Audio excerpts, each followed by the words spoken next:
તમારા હિસાબમાં કદાચ ભૂલ પડી જશે, પણ મારા ભગવાનના હિસાબમાં આદિ અનાદિથી કોઈ દાડ ભૂલ આવી નહીં, અને કળિયુગના અંત સુધી કોઈ દાડ મારા રોમની ભૂલ થાય નહીં.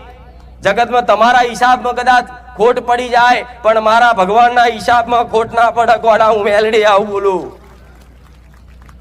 એટલે જે તે કર્મ કરો છો, જે તે હારા સત્કર્મ કરો છો, જે તે ભક્તિ કરો છો, જે તે ભાવ રાખો છો ને, તો એનો હિસાબ તરત દેવી શક્તિ જોડે, ભગવાન જોડે માગવાનો બંધ કરી દો કે હે ભગવાન, હે માતાજી, તમારા આટલા દીવા બત્તી કર્યા, આટલા વર્ષ મેં ભક્તિ કરી, તમે મને શું આલ્યું?